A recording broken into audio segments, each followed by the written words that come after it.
Hey, what's going on, everybody? This is Tyrone back with Tech Life. And we're getting closer to the May 15th date where Verizon apparently has something to say. And of course, when that day comes, we're going to break it down. We're going to look at it. We're going to review it. We're going to talk about it. We're going to see if it's any, if it's any good, any hype around it. There's been some people that also maintained the opinion that, hey, Verizon may need to drop pricing, come in at a lower cost to further compete and grow the company. But then we get deals like this that you're seeing on screen.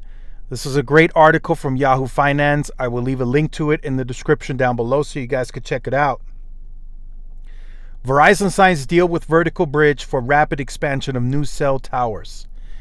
So in order for Verizon to maintain their status quo of having the best network, premium network, they're not going to let AT&T and T-Mobile just walk all over them. Right? AT&T is claiming the largest native network. T-Mobile is claiming the best, largest 5G network overall. And Verizon's not just going to sit back and allow this to continue to happen, right? They're not just going to talk and go to the national advertising people and tell them, hey, look, this is not good. No, they're going to do their talking with their network. And in order for them to do that, they're going to have to continuously, pour money into these types of deals like the one they just recently announced with Vertical Bridge.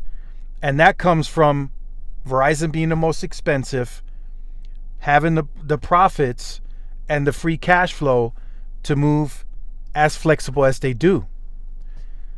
Now, again, we could go back and forth all day long as to, what's the right announcement for May 15th. Who knows? We don't know at this time what the right move is for Verizon to jumpstart their growth. We don't know, right? They tried entry-level plans that didn't work out. Right? For whatever reason, they brought a welcome unlimited plan that they wanted to advertise and push when they already had a cheap plan with the 5G start.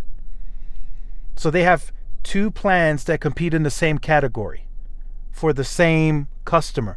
It just doesn't make sense. So they tried that. That take rate was 3%, didn't work. Then they tried to introduce another premium option with the Apple One package. I'm hearing that backfired. That didn't work. And then shortly after that was announced, guess what happened? Manon was let go. She was in charge of Consumer Group. She was the CEO. Shortly after that debacle, she left. And yes, every now and then you still hear about that plan, but it's not pushed. The company's not pushing it. And I'm about 99% sure eventually that plan will be phased out and we're going to move on from it. So Verizon is putting all this energy into the network. The network is going to be great. It's going to have tons of capacity. It's going to have the right amount of density. It's going to have the right amount of coverage. The band 13 only sites are going to have the mid-band eventually. It's going to happen. Just takes time. And then there's going to be this big capacity empty network because all the customers are leaving it. So Hans is not the right guy for that job. We clearly see that. And whoever comes on board, they're going to have to figure out how to grow that company again and how to monetize that capacity. There's a ton of capacity that's being put on air by Verizon. I personally think they're putting more capacity on air than ever needed. Right? They're still monitoring the fixed wireless access growth. They're just not allowing everyone on it. They're monitoring that, but they're putting a hell of a lot of capacity on air.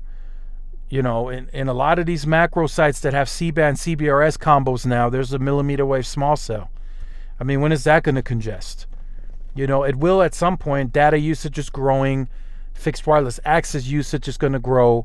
But still, they're putting a ton of assets into the network. There's 10 gig backhaul that they own in about 52-53% of the country. They're putting contiguous C-band on air that's going to move in the top 46 from 60 megahertz to an average of 160 megahertz. Then You top that with CBRS that, in some parts of the country is going to be 40, 60, upwards of 80 megahertz. That also will eventually go to NR and will be aggregated with C-band. I mean, Verizon is going to have in some parts of the country, 200 plus megahertz of pure mid-band on air. Especially that C-band piece is so important because it's contiguous. They spent a ton of money on that. And if you compare, if we go back to LTE when Sprint was aggregating their band 41 channels because they didn't have them contiguously, they had to go 20, right? And I don't think that was even possible during LTE to combine them anyway. I was always told that you want a single contiguous channel. It's better than aggregation. So if you have a band 2 channel that's 40 megahertz on one carrier, right?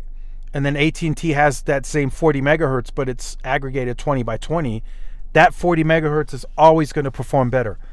In any case scenario, it's better than the aggregation every time. And, Verizon betted on that in the big way. 50 billion big. So let me know what you think about this. We're approaching May 15th, next Monday. Going to be very interesting. Make sure you guys stay tuned to the channel for more. Like, share, subscribe. See y'all in the next one. Peace.